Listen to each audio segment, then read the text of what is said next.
inspiration from photos. We've done all those, Yeah. And that's the old. Well, that one's actually a new bathroom that we did. It was just a case of upcycling is for some people, but some people, when they hear the word upcycling, they automatically think it.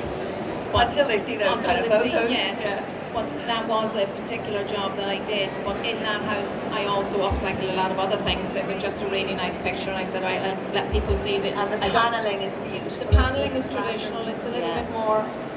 But that, that vanity was made. But that's an example. You could still do that with an old dresser, repurposed, no problem. Those kind of freestanding sinks are fabulous. But that one, get them in all shapes and sizes. Now that one there. So that is an old piece that you kept in wood. Everything in that picture is that old wood. It was just that old-fashioned, plain, boring brown. So I painted it up. I literally threw paint at it. I did everything to get colours. So there's about 4 or 5 different colours on the actual wall in behind. I wanted to have an old, chippy, distressed look because all those mirrors come from the auction. Every one of those mirrors, so a great place to find quality things is the auction. Yeah. There's an auction I go to, it's north, they're online, it's called Scarva Auctions. They're phenomenal. Scarva.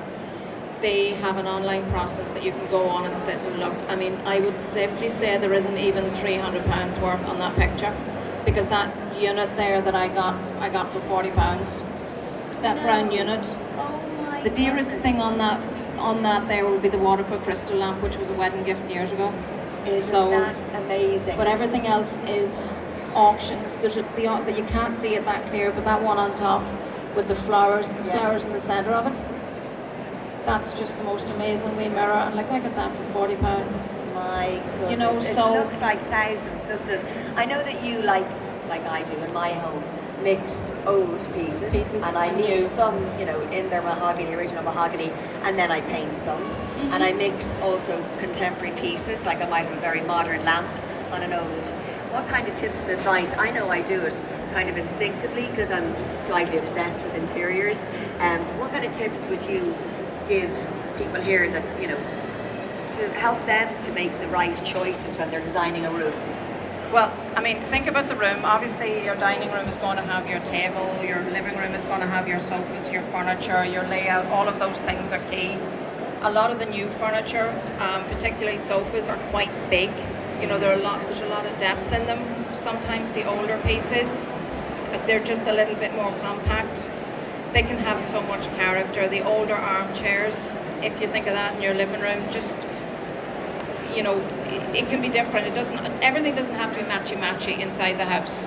In your kitchen, you can have a nice, particularly modern kitchens. There's nothing as nice as seeing the Victorian tables, the big old chunky tables.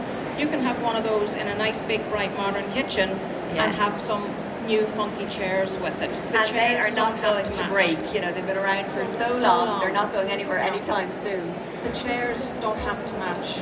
It's I adding love when character. they don't. No, it's trying to add some character into your house and giving each piece their little personality. Do you know what I mean? So every piece has a little story. I think everybody's got a piece that belonged to their mammy, belonged to their granny, belonged to somebody. They don't want to get rid of it because it was given to them, but it's stuck in the corner with a tablecloth tied over it, or it's out in the garage, or it's out in the shed. Go out and take a look at that piece and see where you could put it in the house. And even in your own house, swap things about. Just because your bedroom, you might be tired looking at it, but maybe you could take a piece from there and move it somewhere else in the house and put something else in somewhere. And art is great for that as well. And mirrors and things like that, because they can totally change a room because they become the focal point. And I always say to people who are having difficulty thinking about, they see an empty room that needs to be a living room, maybe it's an open plan thing that needs to have an eating area in the kitchen, and they're kind of overwhelmed by the decision of the last stage, which is the end game. Don't look too far. Pick a piece that you love so much, a focal point. Maybe it's something that has sentimental value. Put that in first, and then work everything else around that. And that's down to colours and kind of design and style and all of that. And I say to younger people, when you're out, I mean, we've all done it. You go somewhere and you see something, you say,